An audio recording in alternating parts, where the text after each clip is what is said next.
The operation began long before the B-2 bomber appeared over Venezuelan airspace. For weeks, intelligence, planning, and coordination had been carefully layered to ensure precision and minimize risk. The target, a heavily fortified military facility near Venezuela's northern coast, was selected not at random but for its strategic significance. Situated near major shipping lanes and crucial monitoring zones, the facility had long served as a node in regional surveillance, tracking both civilian and military traffic across the Caribbean. Its underground construction, reinforced with layers of rock and concrete, made it appear impervious to conventional strikes. Neutralizing such a site required not only advanced technology but flawless execution, and every step of the mission reflected that understanding. At high altitude, the B-2 stealth bomber moved silently, its dark fuselage blending with the night sky. The aircraft maintained a steady course above 45,000 feet, traveling at speeds exceeding 500 miles per hour. From inside the cockpit, there were no alarms, no sudden bursts of warning, only the quiet hum of carefully monitored systems. Every crew member was acutely aware of the stakes, and every movement was deliberate. There was no improvisation, no room for error. The weapon release, a single precise drop, exemplified the discipline of both training and planning. It fell directly onto the target without deviation, correction, or hesitation. This was not a show of force, nor a ceremonial warning pass. It was a controlled, calculated act with a single purpose: to remove a critical facility in one clean, decisive moment. The calmness of the operation belied the stakes involved. Every instrument in the cockpit provided real-time confirmation: weapon separation, guidance lock, and trajectory calculations. The distance to impact diminished steadily, measured in miles, then seconds. Outside the aircraft, the night sky remained unbroken and serene, giving no hint of the event unfolding below. Inside, the crew's focus was absolute. Eyes remained on displays, hands hovered above switches, and breaths were measured. There was an almost tangible tension in the silence, not from fear, but from precision, from the understanding that every second mattered and no room existed for mistakes. Importantly, the strike demonstrated the distinction between visibility and action. While U.S. aircraft patrolled the region openly as part of long-standing legal patrol patterns, their presence alone had always been intended to signal awareness and readiness without immediately provoking confrontation. When a line was crossed, however, the response was precise and unambiguous. Neutralizing a fortified underground site sent a message that hardened protection has limits. The calm, deliberate approach emphasized this fact more effectively than any public display or rapid escalation could have. This was not about spectacle. It was about demonstrating capability while maintaining control. From a strategic perspective, the operation highlighted the layered nature of modern military action. It was a combination of intelligence, precision technology, and disciplined execution. The B-2 bomber, with its stealth design, ensured that no radar spikes would alert opposing forces. Interceptors did not rise, surface-to-air systems remained dormant, and there was no immediate detection. The silence was not accidental. It was part of the psychological and tactical calculus. By removing the facility without triggering a conventional defensive response, the strike immediately introduced uncertainty and pressure. Venezuelan command could not simply respond as they had anticipated. Instead, they faced a sudden disruption to their operational network. The mission also underscored the human element in modern warfare. For the aircrew, what unfolded was not dramatic in a traditional sense.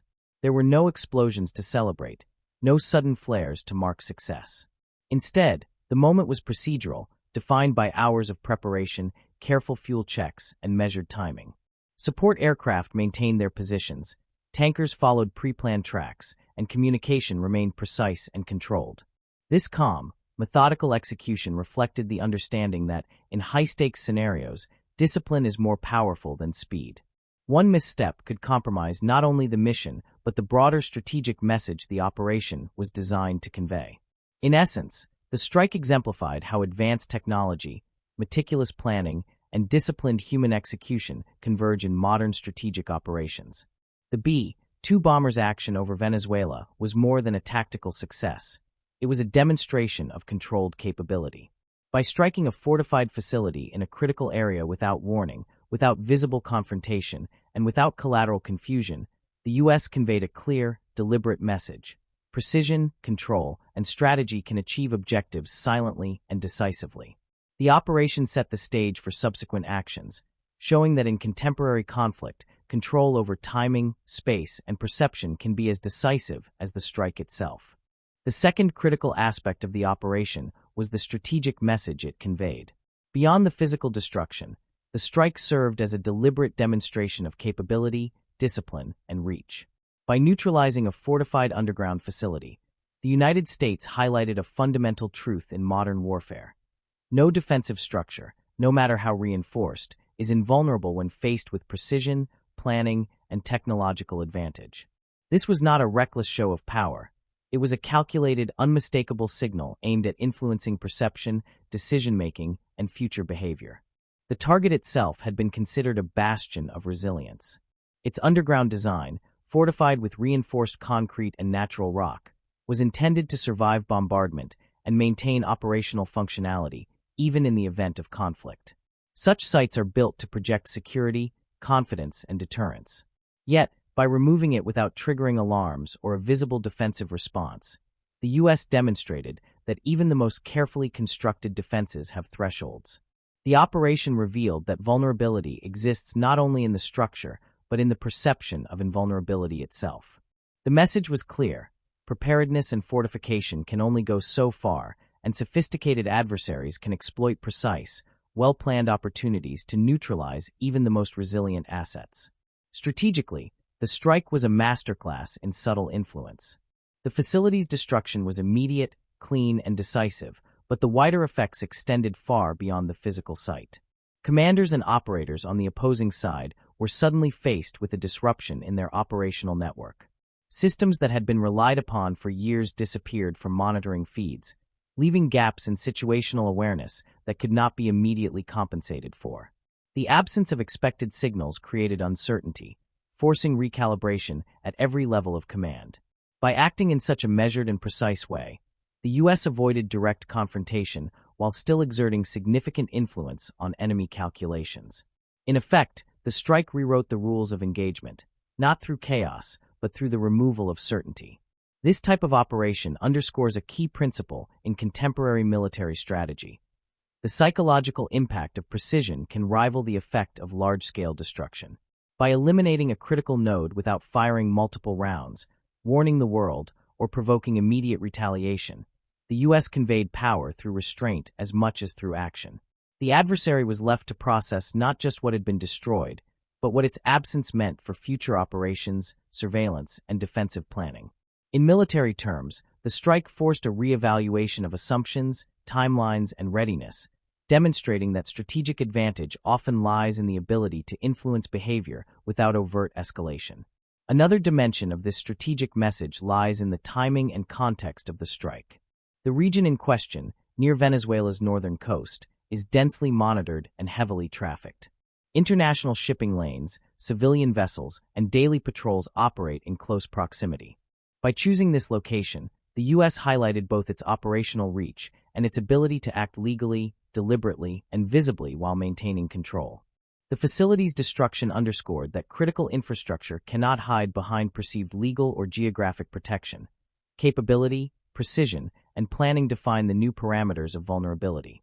Importantly, the strike was executed in a manner that reinforced confidence within U.S. forces while simultaneously applying psychological pressure on the opposition. Inside the bomber, every procedure was followed to the letter, every instrument verified, and every movement deliberate. Outside, the lack of immediate response created tension and uncertainty for Venezuelan commanders. The clean removal of the facility transformed a physical act into a psychological and strategic lever. Silence became a tool of influence, and absence became a signal. The facility was gone, but so too was the certainty that comes from having a secure and resilient monitoring point in a critical corridor. Finally, the operation illustrated the evolving nature of strategic messaging in the modern era. Traditional displays of power, massive explosions, overt air battles, or immediate retaliation are no longer the only means of demonstrating capability. Instead, precision, discipline, and controlled impact allow one side to communicate strength, influence decision-making, and shape the operational environment with minimal immediate confrontation. By neutralizing a hardened facility cleanly, the U.S. showed that strategy can be conveyed not only through force, but through carefully orchestrated outcomes, timing, and perception. The message was both clear and enduring. Even the most fortified positions are not beyond reach, and the ability to act decisively without creating chaos is a defining feature of modern military capability. The third significant dimension of the strike was the psychological and operational impact it created, which extended far beyond the physical destruction of the facility itself. From the moment the weapon struck its target, the effects were felt not only in structural terms but across networks, communications, and command systems. For Venezuelan forces, the sudden disappearance of signals and operational feeds immediately generated confusion, forcing a rapid reassessment of situational awareness. What had once been predictable, the continuous monitoring of key areas, the steady flow of information, and the reliability of hardened infrastructure, vanished almost instantaneously. This created a tension that was invisible but palpable. Uncertainty replaced routine, and pressure replaced confidence. In modern conflict, the removal of a critical node in a networked system can be as destabilizing as a large-scale assault. In this case, the U.S. strike neutralized not only the physical infrastructure, but also the command, control, and monitoring capabilities tied to it. Screens that had once displayed continuous, reliable data went dark. Routine signals and emissions that Venezuelan operators had relied upon for years disappeared, leaving gaps in awareness and forcing decision-makers to question whether the silence was temporary, deliberate, or permanent. This absence of expected feedback amplified the psychological impact, creating a situation where the opposition had to act cautiously, even when it might have preferred to respond aggressively. The strike demonstrated that disruption, carefully controlled and precisely applied, can be more strategically powerful than direct force. The lack of an immediate counterresponse further heightened the psychological effect. No interceptors rose, no surface-to-air missiles were fired, and no signals indicated an attempt at re-establishing control. For commanders observing from remote stations, this absence was disorienting. With the systems down, was the strike being masked? Were new assets being deployed to compensate? The uncertainty forced Venezuelan leadership into a defensive posture, as every potential action now carried a heightened risk. They were no longer responding to visible aggression. They were responding to the unknown, and the unknown had been created deliberately. In this way, silence became a weapon, and disruption became a form of psychological leverage. Inside the U.S. bomber and supporting assets, the crews recognized the significance of this effect. The mission was not only about hitting the target accurately, but also about observing the operational and psychological aftermath. Every procedural check, every report confirming that the weapon had hit its mark, reinforced the understanding that the facility's absence would ripple through the network. Air crews remained disciplined and focused, fully aware that the strike's consequences would continue to unfold far beyond the moment of impact. The calm execution mirrored the strategic intent. The real effect was not just the explosion itself, but the altered behavior and calculations it triggered on the opposing side.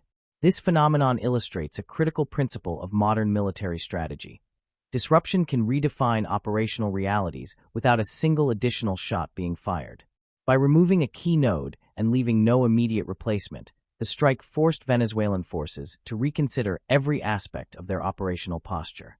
Patrol routes had to be reassessed, timelines extended, and decision-making slowed.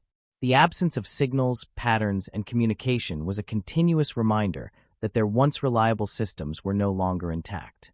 In essence, the strike shifted the battlefield from one of physical engagement to one dominated by caution, uncertainty, and mental calculation. Furthermore, the psychological effect was compounded by the precision and stealth of the strike. There was no visible spectacle, no dramatic fireball, and no immediate chaos for anyone to witness. Yet the invisible consequences were profound. The facility was gone, systems were disrupted, and the certainty that comes with having a fortified position had been removed. Venezuelan operators faced the cognitive challenge of adapting to this sudden loss while maintaining operational integrity, all under the pressure of uncertainty. In strategic terms, this moment emphasized that perception and mental calculation are as important as material force in modern conflict. Finally, the operation highlighted a subtle but critical shift in the nature of confrontation. The strike demonstrated that the impact of a single, precisely applied action could extend far beyond the initial moment of engagement. Silence, absence, and disruption became tools of influence, shaping decisions, behavior, and operational planning. For Venezuelan forces, the realization that a key facility had been neutralized without direct retaliation forced a reconsideration of strategy, underscoring that in modern warfare, the psychological and operational dimensions can be just as decisive as the physical.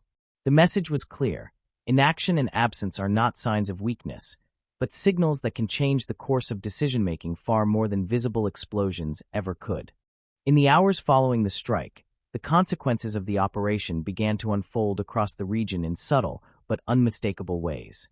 Unlike dramatic battles or explosive confrontations that dominate headlines, this impact was quiet, methodical, and strategic, manifesting in shifts to movement, operations, and decision-making among regional forces. Military assets that had previously operated with routine predictability now moved with added caution. Patrol routes were adjusted, flight paths reconsidered, and naval movements recalculated to account for the sudden removal of a critical surveillance node. Timelines stretched, not because of immediate engagement, but because commanders had to pause, reassess, and consider the implications of a strategic strike executed with such precision and restraint. The strike's influence was less about destruction and more about shaping behavior, redefining the mental and operational framework through which regional forces viewed risk and response. One of the most significant aspects of this post-strike environment was the absence of immediate retaliation. There were no missile launches, no air engagements, and no visible escalation of hostilities. Yet this lack of reaction did not signify weakness or passivity. On the contrary, it demonstrated the deep psychological and strategic impact of the operation. Commanders and planners on the opposing side were forced into a state of uncertainty, grappling with the sudden loss of a fortified, long-standing facility. They had to consider whether further action would provoke additional, unseen consequences. Every movement, every decision, now carried more weight. The strike had introduced a new variable into the equation, one that could not be ignored or mitigated quickly.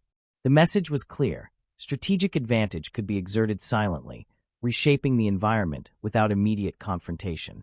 For the U.S. crews involved, the aftermath was procedural rather than celebratory. The mission had been executed according to plan, with discipline, control, and methodical attention to every detail. Post-strike procedures, confirming the neutralization of the target, ensuring support aircraft maintained position, monitoring airspace for unexpected responses, took precedence over emotion. In many ways, this professional calm was a continuation of the strategic philosophy behind the strike: precision, control, and the ability to influence future events through carefully measured actions. Victory, in this context, was defined not by explosions or headlines, but by the enduring strategic influence the operation created. The operational ripple effects of the strike also reinforced a key principle of modern warfare. Long-term influence often matters more than immediate outcomes. The disappearance of the facility forced regional forces to reconsider assumptions about infrastructure resilience, response timing, and the limits of their defensive networks.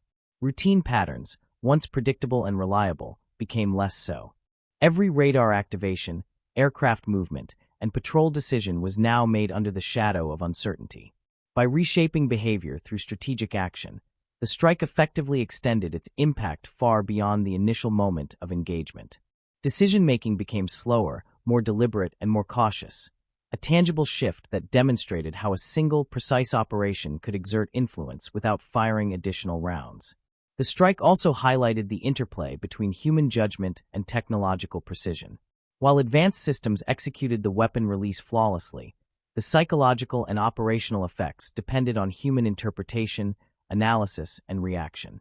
Venezuelan commanders and operators were confronted with unexpected gaps in monitoring,